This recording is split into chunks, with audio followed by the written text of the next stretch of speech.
Hello students, UPPCS prelim series 2021 को start करते हैं। और स्टूडेंट, आज हम पढ़ेंगे इंडियन पॉलिटी को। स्टूडेंट, कल की हमने यूपीपीसीएस की प्रीलिम सीरीज़ में हमने इंडियन पॉलिटी के क्वेश्चंस को देखा था और उसमें हमने जो लास्ट क्वेश्चन पढ़ा था कल की अपनी सीरीज़ में, उसमें हमने पढ़ा था the power of president to issue ordinance is a relic of.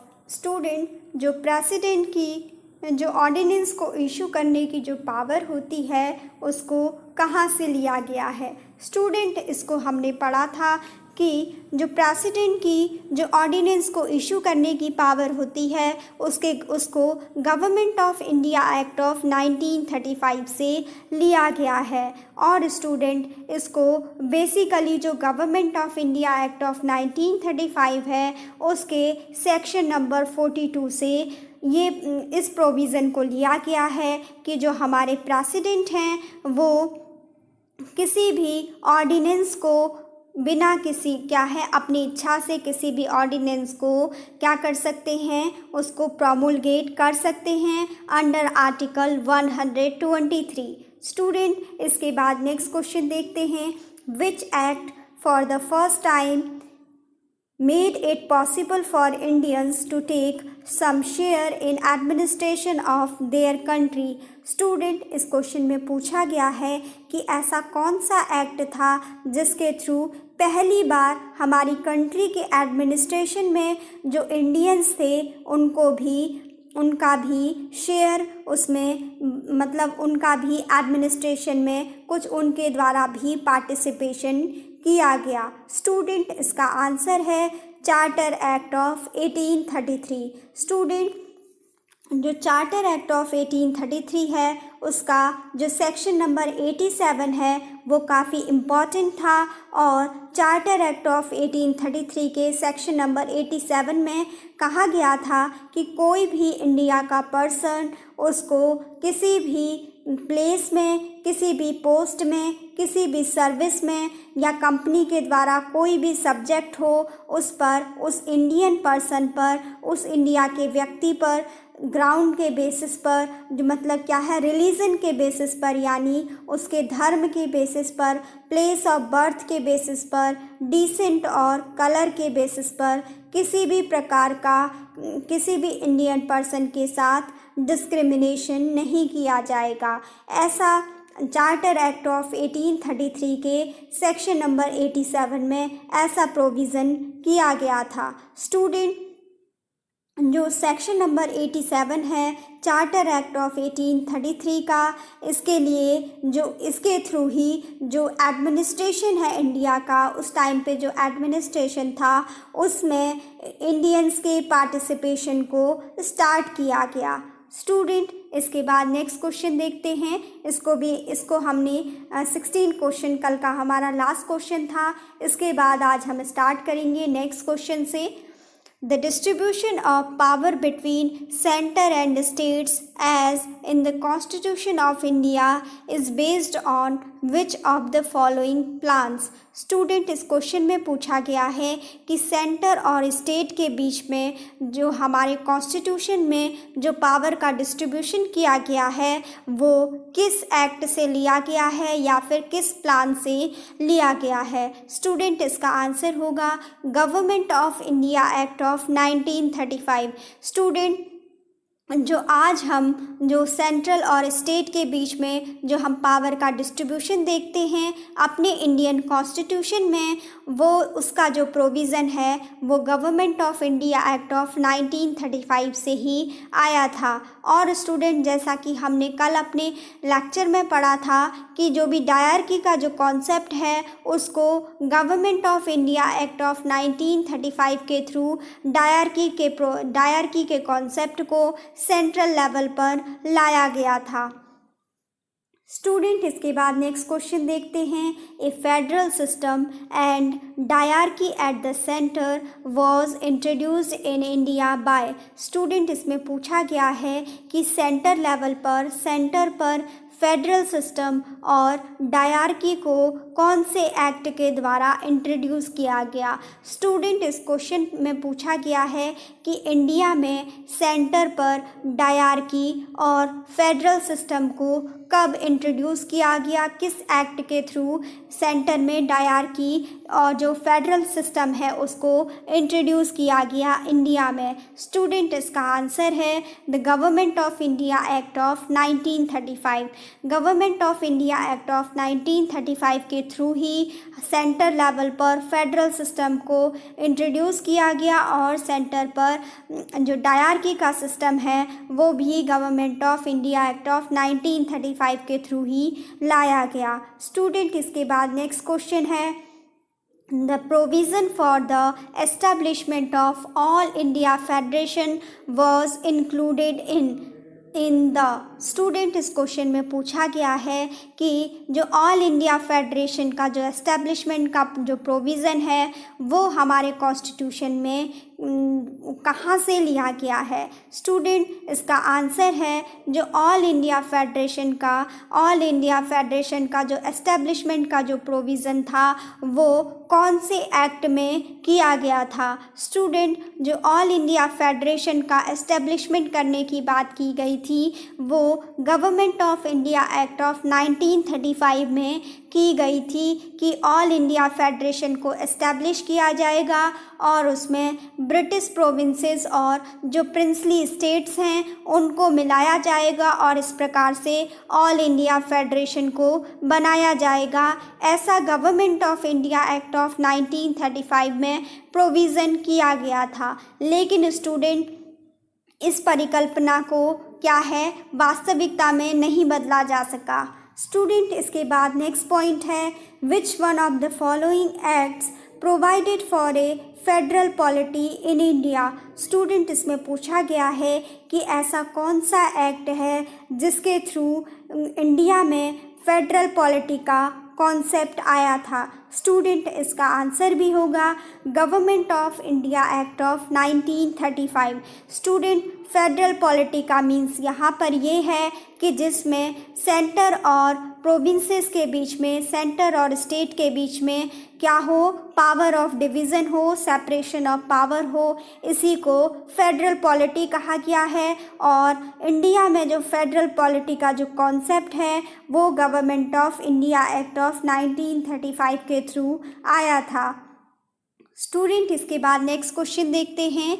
Next question में पूछा गया है in the federation established under the act of 1935 residuary powers were given to the. Student, इसमें कहा गया है कि जो government of India act of 1935 था उसमें जो फेडरेशन एस्टैब्लिश किया गया था उसमें रेजुडरी पावर्स यानी जो रिमेनिंग पावर्स थी वो किसको दी गई थी। स्टूडेंट, जो रेजिडरी पावर्स थी वो गवर्नर जनरल को दी गई थी। स्टूडेंट, जो रेजिडरी पावर्स थी वो गवर्नर जनरल को दी गई थी। Government of India act of 1935 में जो फेडरेशन का एस्टैब्लिशमेंट किया गया था उसमें जो भी रेजिडरी पावर्स थी वो गवर्नर जनरल के पास थी। स्टूडेंट, इसके बाद नेक्स्ट क्वेश्चन देखते हैं in the federation established by the government of India act of 1935 residuary powers were given to the. Student, इस क्वेश्चन में पूछा गया है कि जब government of India act of 1935 के थ्रू जो फेडरेशन का जो एस्टैब्लिशमेंट किया गया था उसमें रेजिडरी पावर्स किसे दी गई थी। स्टूडेंट, फिर से वही क्वेश्चन है तो इसका आंसर भी क्या होगा, इसका आंसर भी गवर्नर जनरल ही होगा कि जो रेजिडरी पावर्स हैं government of India act of 1935 के थ्रू जब एक फेडरेशन का एस्टैब्लिशमेंट करने को कहा गया था तो उस टाइम पर रेजिडरी पावर्स को गवर्नर जनरल को दिया गया था। स्टूडेंट, इसके बाद नेक्स्ट क्वेश्चन है which one of the following is not an important and permanent constituent in the constitutional history of India as adopted in the Government of India Act of 1935। Student इसमें कहा गया है कि जो government of India act of 1935 है उसके through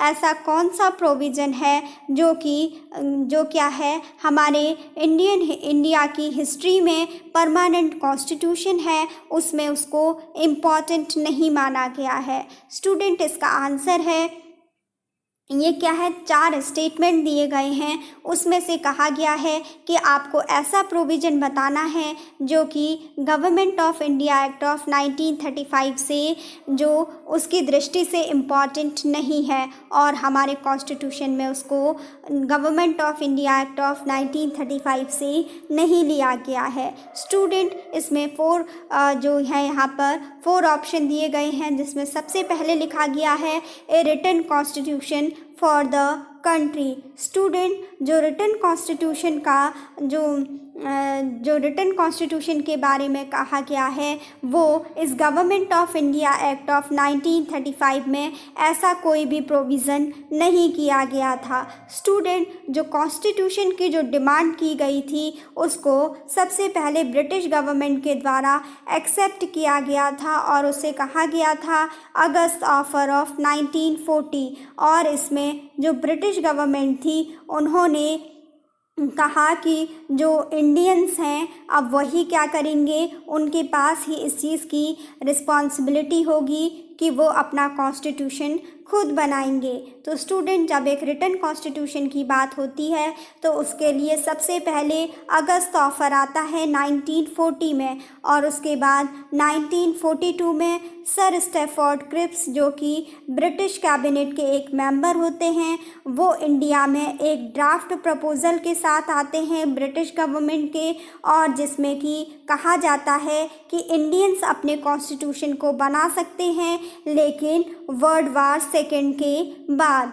तो student इसमें जो पहला पॉइंट है वो गलत होगा और इस प्रोविज़न को जो रिटन कॉन्स्टिट्यूशन का जो कॉन्सेप्ट है वो हमारी कंट्री में government of India act of 1935 से नहीं लिया गया था। स्टूडेंट जबकि इसमें जो बी ऑप्शन दिया गया है जो दूसरा स्टेटमेंट है उसमें कहा गया है elected representatives responsible to the legislature, ये पॉइंट बिल्कुल सही है। इसके बाद नेक्स्ट ऑप्शन है envisaging a scheme of federation। Student जो government of India act of 1935 है उसके थ्रू फेडरेशन की स्कीम को ही इन्विशेज किया गया था। तो जो थर्ड स्टेटमेंट है, जो थर्ड ऑप्शन है सी, वो भी बिल्कुल ठीक है। स्टूडेंट इसके बाद नेक्स्ट ऑप्शन है option number D, nomination of official members to the legislature. Student ये जो प्रोविज़न है ये भी government of India act of 1935 के through he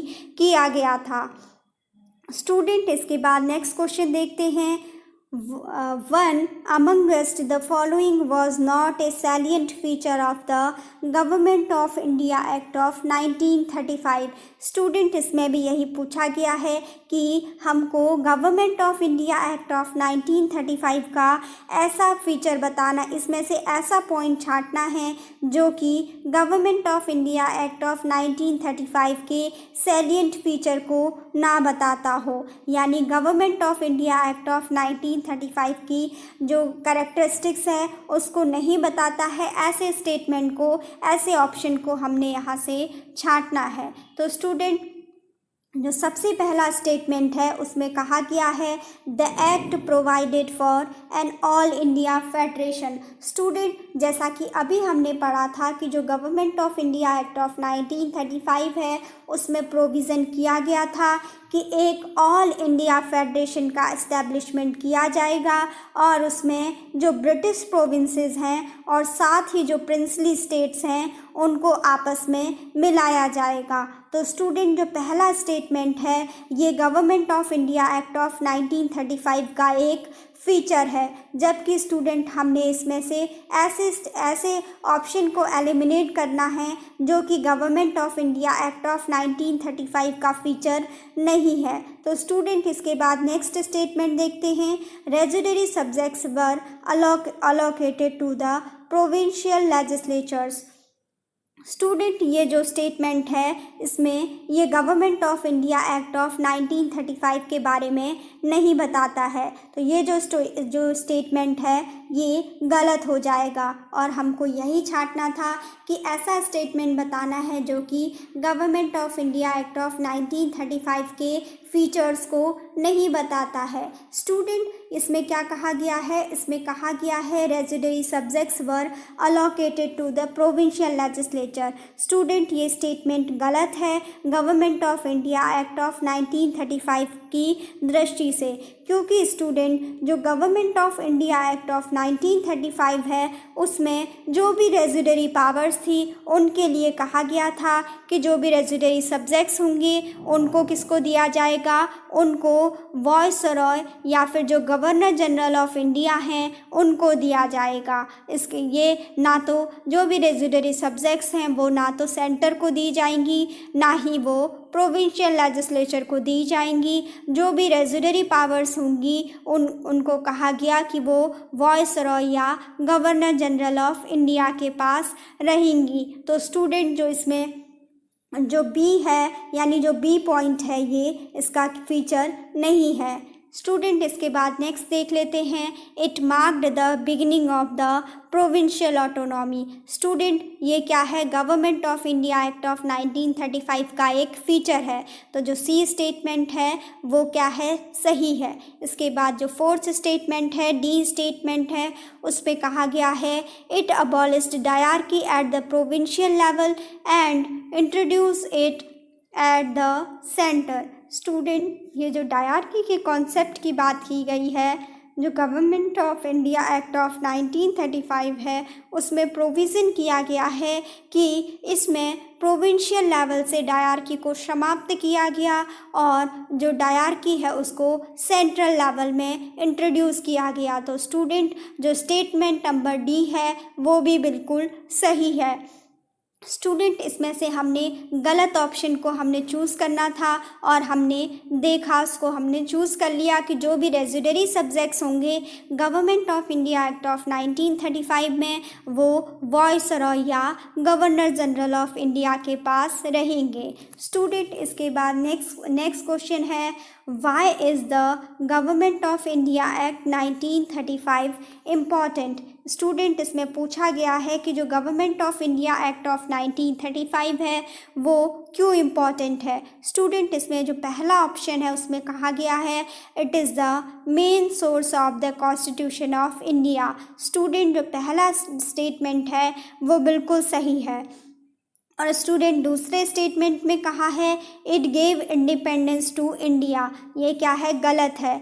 it envisages partition of India, ये भी गलत है। नेक्स्ट स्टेटमेंट है it abolished the native states, ऐसा नहीं है। तो स्टूडेंट जो government of India act of 1935 है वो इसीलिए इम्पॉर्टेंट है क्योंकि government of India act of 1935 हमारे इंडियन कॉन्स्टिट्यूशन का एक मेन सोर्स है। और स्टूडेंट जो हमारे इंडियन कॉन्स्टिट्यूशन में government of India act of 1935 से लगभग 250 से ज़्यादा प्रोविज़न्स हमारे इंडियन कॉन्स्टिट्यूशन में लिए गए हैं, जैसे कि स्टूडेंट जो फेडरल गवर्नमेंट का जो प्रोविज़न है डायरकी एट द सेंटर है और साथ ही जो सेंटर और स्टेट के बीच में जो पावर का डिस्ट्रीब्यूशन है और साथ ही जो फेडरल कोर्ट का जो एस्टेब्लिशमेंट है, ये सभी फीचर्स हमारे कॉन्स्टिट्यूशन में government of India act of 1935 से ही लिए गए हैं।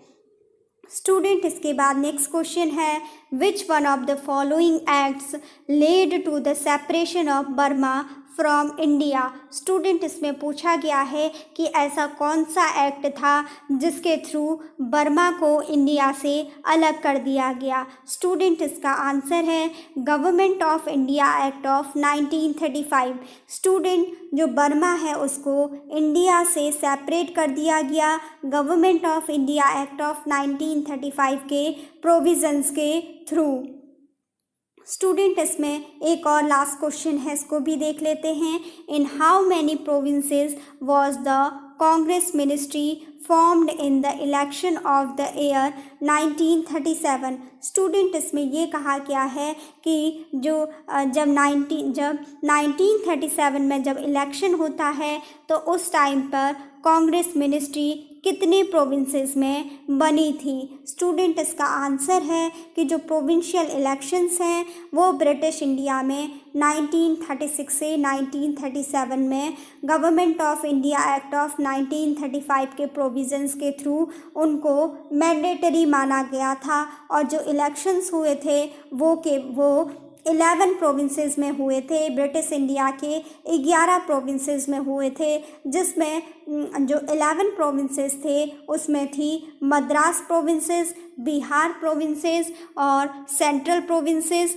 Orissa, united provinces, Bombay presidency, Assam, north western frontier provinces, Bengal, Punjab and Sindh. ये क्या थी? 11 प्रोविंसेस थी जहाँ पर कि इलेक्शन हुए थे। स्टूडेंट इसमें से जो कांग्रेस है वो 8 प्रोविंसेस में मिनिस्ट्री को फॉर्म करती है। स्टूडेंट जो टोटल 11 जो प्रोविंसेस थे उनमें से 8 प्रोविंसेस में कांग्रेस मिनिस्ट्री का फॉर्मेशन करती है, जो कि 1937 में इलेक्शन हुए थे। उनमें टोटल 11 प्रोविंसेस में से 8 प्रोविंसेस में कांग्रेस मिनिस्ट्री का फॉर्मेशन करती है। तो स्टूडेंट आज के क्वेश्चंस यहीं तक रखते हैं। आई होप आपको समझ में आया हो। Thanks for watching.